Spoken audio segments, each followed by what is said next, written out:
I don't know if I'm gonna get good reception on this live, but I'm gonna try. If anybody comes here in here, let me know if you guys can hear me clear, even if it's like a little chopped up with the video.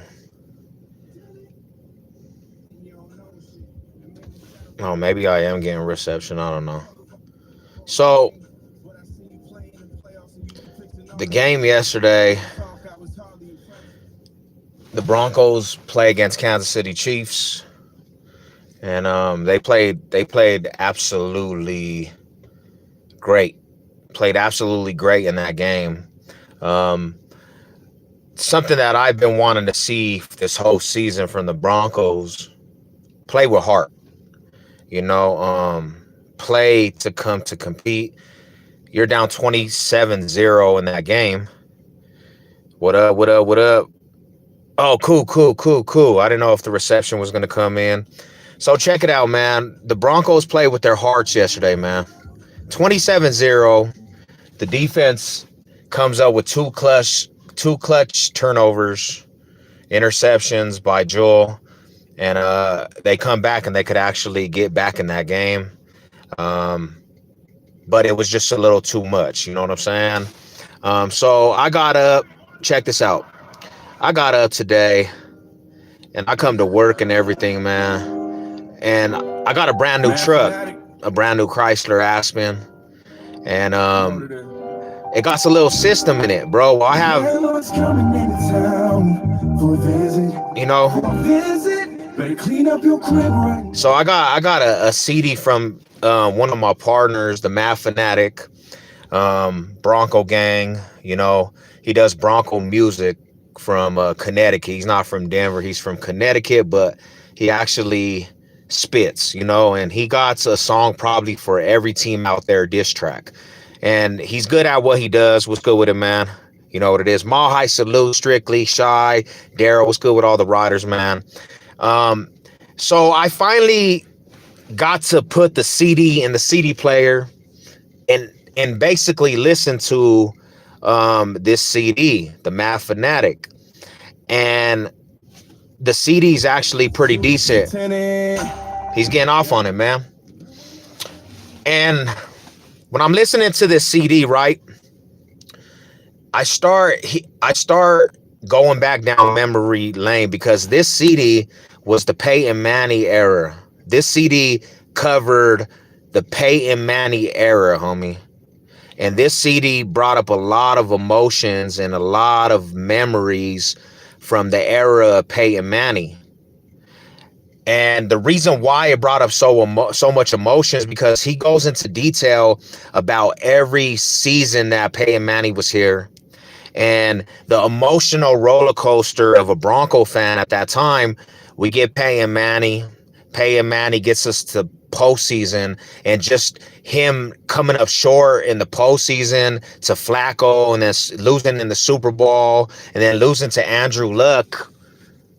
And feeling at that time, Broncos country might not win a ring with Peyton Manning, and really feeling devastated because what we gave up for him, and then bringing players into Denver, Aqib Talibs and TJ Wards and DeMarcus Wares, and you know, just what we built, bro, and just what we built, and feeling at the time like we might not get this aspect of this ring, man. We might not get this trophy.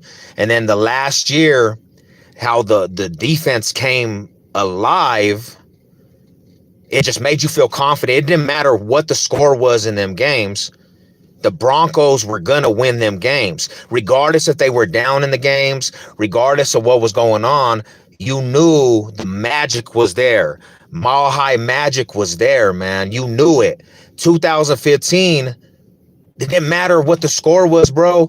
We would win in a clutch aspect because the defense, when Peyton Manning got benched for Brock Osweiler, and Brock Osweiler was in, you still knew the Broncos were going to win. And this CD that I'm listening to, it covers all that. So it just made me have goosebumps, bro. And then going into the postseason that year, 2015, and being the underdog at Mile High against the Steelers, being the underdog against Tom Brady in the AFC Championship, and then being the underdog against Cam Newton in the Super Bowl when the whole world, the haters, the division foes, the media said the Broncos couldn't win, and they go on to win number 3. And just feeling that raw emotion and remembering when we got that trophy, how I felt as a fan that experienced it from the 90s, bro. Went through the Jay Cutlers, went through the Kyle Orans, the Plumbers, you know what I'm saying? The Timmy Tebows, you know what I'm saying? The Gus Frerots, the Brian Greaseys, you know what I'm saying? Like Bobby Bristers, all them, bro. Like remembering that raw emotion.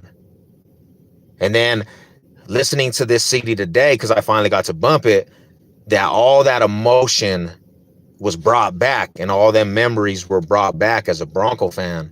And then from that era of Broncos football to what we have now as Broncos football, from being pinnacle of the top of the Broncos franchise and being fans that got to experience that, to now being the bottom of the barrel and feeling them raw emotions of being the bottom of the barrel. And I was thinking, and it's crazy because this is the fact, homie, is like one reason why you catch a lot of people disagreeing with Savage Sev about the Bronx and even Bronco fans is because I hold the Broncos fan base to a high standard, right? I'm not just your ordinary Bronco fan that it's just a game on a Sunday, bro. Like, you know, my standards of what a fan is it tops the top of the board. And pretty much I have a standard to what I think Broncos country needs to be, what it has to be. You know what I'm saying? And I hold that standard to other people around me. So when it's not fulfilled in an orderly manner, yes, I have to call out people that say they represent this logo, you know. And what I've seen, you know, what pisses me off the most, my bad, I'm just venting. My bad if I ain't tapping in the comment. We have all the talent on the Raiders and blank. Yeah, bro, you know how it is, man, as real fans. But what I see a lot with the fan base is that, you know, in the face of adversity, in the face of being, you know, going through them trials and tribulations with this fan base, it's, you know, it's hit rock bottom as the fan base, bro. It's hit rock bottom, you know, with the fans where they don't know how to conduct themselves. And, you know, it's become a thing where fools love this. They love to have the victim mindset and the victim aspect where they're like, they rather just say, forget this. I'm so tired of this and this. And it's just not a good look. It becomes a terrible look, you know? And that's kind of how I just felt about that, listening to this music. Like, real fans are built. When you go through this type of trial and tribulation, this is where the real fans are built. This is where it makes you want to actually represent 10 times more than you did ever, because it's easy. It's always easy to represent something that is going good. That's the easy part. That's the easy part, to represent something that's going good. The hard part is to stay loyal to that aspect and bounce and keep the thing on your shoulder and that logo on your shoulder, man.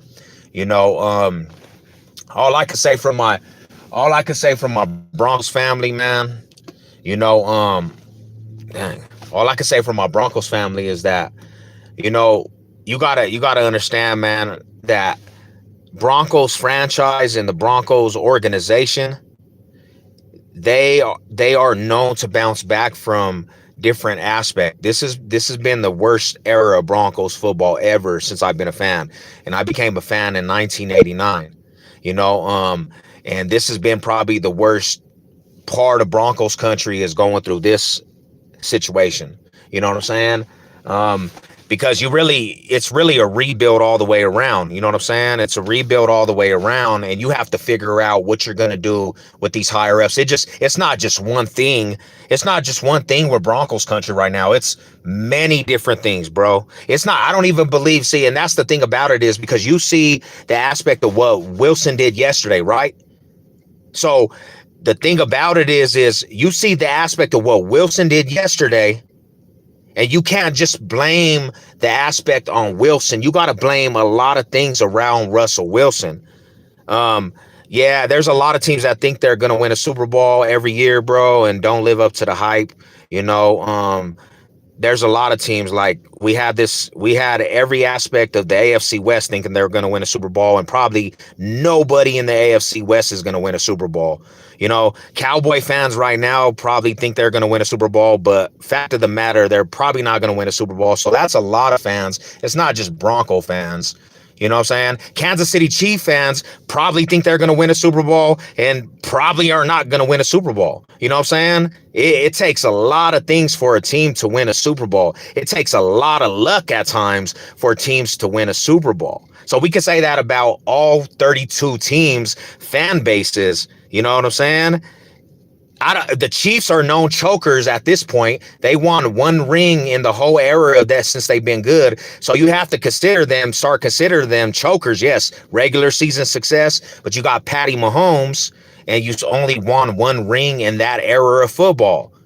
When Peyton Manning was doing that and he only won that one ring, they started considering that dude a choker. So you have to start talking the label of what it really is. I think the Bills and the AFC have the best shot.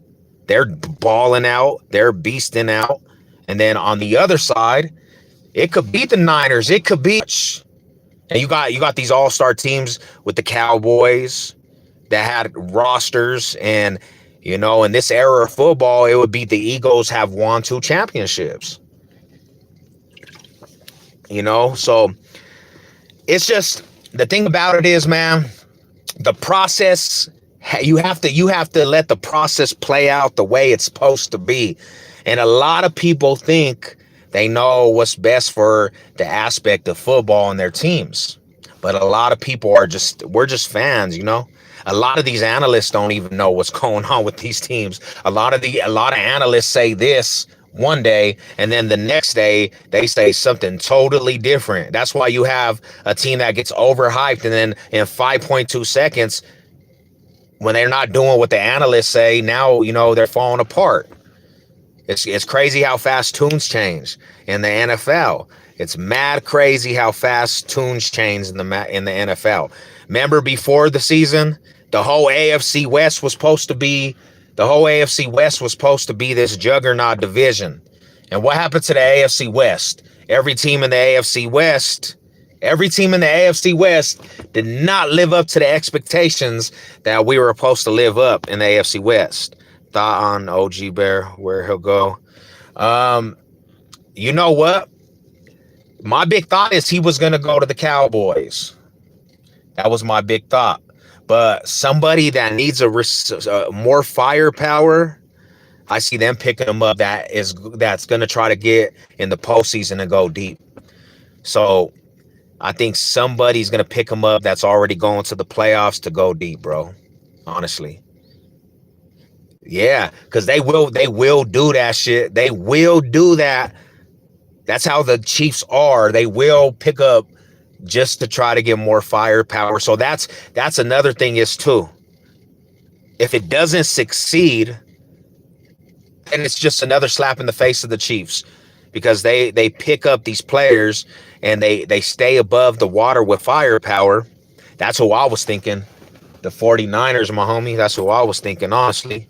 You know, 49ers, I mean, that little fool came clutch. You know, and he needs some firepower on that side of the wide receivers. So yeah, I could see it. You know, I could see it definitely, man.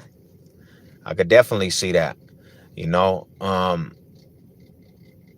dang, bro, I can't believe the season is already almost to the end. Fast season, bro.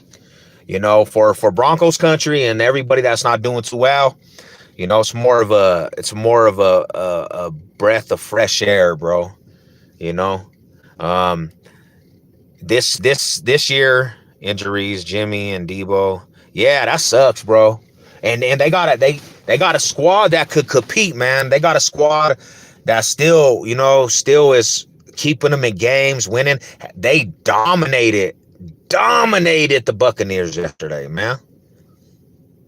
If he keeps that firepower, what makes you think that he might not be able to go to the postseason and compete? You know, what makes you think, he might be able to go to the postseason and compete? Who's in the NFC? You got the Cowboys for sure. You know, but I see more of a threat in the AFC when it comes to AFC playoff football. NFC, it's a little. I mean, there's a couple teams. Maybe Bucks look terrible. The Rams don't look like the Rams. So yeah, Dallas, San Francisco. I'm not really a sports fan. So right now you're speaking. Yeah, don't even trip, Marada. You know what I'm saying? You missed the live earlier. We was talking about some real golly shit. But hey, I appreciate the support, my homie Strictly, man. You a cool dude, bro. Thank you for the support. Yeah, that's kind of what I do, football and hood politics. But right now it's postseason. Strictly, it's one of the most important time of the year. Football football. It's the playoffs coming up. Everybody's getting their brackets. Who's first in the first seeds all the way to the wild cards, and it's a fun time of the year if you're a football fan, definitely. So right now we're talking about teams that have potential chances to win it all. But Wilson, the refund is there, bruh. I think the Eagles taking it though, bro. And then they're gonna be singing that "Fly Eagles Fly," that song that you love so much, man. We gonna have you singing that, Mr. Ryder. Don't get mad because I said the Eagles, they balled out yesterday too, man. You know, but yeah, bro. So that's the thing. When we say fans, when we talk about the fans, bro, this is the thing. Fans they all have these expectations. And before the season starts, everybody has expectations. But the reality is it all turns into what do you do to get to that Super Bowl aspect? And a lot of fans, their teams, they fall short. And that's the bottom line. There ain't nothing you could really do. Your team has to get some luck. And then, your team has to get some luck and balls bouncing in their way. But you got organizations that there's always been this talk. Kansas City, always been the talk. Ever since they got Patrick Mahomes, they're supposed to have been a dynasty. But it's all talk till it's, exceeded, till it's put into motion and it really happens.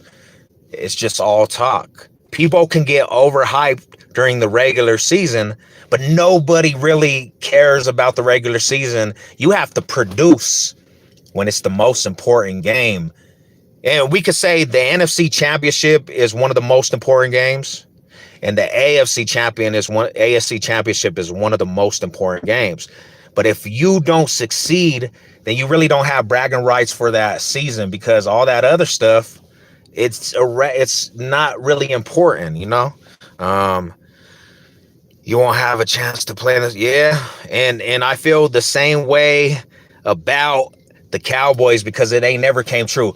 Until it comes true and I witness it, I'm always going to have this, thought of they almost did. I'm always going to have this in my mind that they won't never, because I never experienced it. It's not something I've experienced. I haven't experienced the Raiders Super Bowl. So why would I expect that?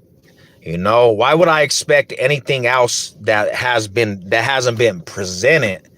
Why would I expect anything else? Like, I'm going to have that tone till it's actually proven me wrong, and that's just that. What up, No Name? What's good with it, Rada? Yeah, so that's the thing, man. I started bumping this, man, today. Bro, and what I was saying before we got on the Super Bowl talk and this, This brought so much emotion, bro. You know. Oh, that's what's up, Rod. I need the flick. I need something to laugh at. I'm at work trying to dodge the law. I'll read that after the live, man. I was just listening to this and I could feel the emotion that I felt in the 2015 Super Bowl season, man. And memory lane, bro, and just what it was to have that pinnacle of reaching that goal and being able to be a part of that and just being able to, you know, go out there and really slap the NFL in the mouth for saying, hey, it's not going to happen, and feeling that emotion. This actually brought back all that, bro, you know. And it was a good feel. I got goosebumps, bro. No Neezy, what's good with you, Ron Rada? How you been, bro? Better clean up your crib right now before you get evicted. And this is not the house. But yeah, bro, you know, I honestly think Buffalo Bills is winning it all. You know, I just think it's their time. These other teams, you know, they're building up to that aspect, but the Bills right now deserve it. They deserve it, bro. Their franchise has been through so much in their life. And their fans from the Mafia, the Bills Mafia, everybody else could say the Mafia, they deserve it. They deserve to feel that. They deserve to feel that energy of being at the top of the pinnacle. Imagine being a franchise that went 4 years in a row. Every single year you have a shot to win the Super Bowl, and you come up short, bro. And people that stayed loyal through that, like, that's the fans that deserve it more than anybody. Everybody's gonna feel some type of way because everybody feels that they're obligated to this. You know, I want to watch my team finally. But out of every franchise, bro, that's the fans that I would not be mad at if they won a Super Bowl. You know, there's a couple teams that I don't want to see them ever in a Super Bowl. Well, 3, 4, you know what I'm saying? But the Bills is one team that I would actually not trip on. Yeah, the Bills, bro. I want the Bills to win it. I want Von Miller to be a 3-time, you know, Super Bowl champion with 3 different teams. You know, so let's go Vonnie. Let's go Vonnie Vaughn. And come back to retire as a Bronco where he belongs. You know? But yeah, that's what it is, man. I'm gonna tap out. I'm about to go back to work. I hit out for a little minute. I thought I'll just say what's up to the viewers, the Rodders. You know what it is, man. Let's go.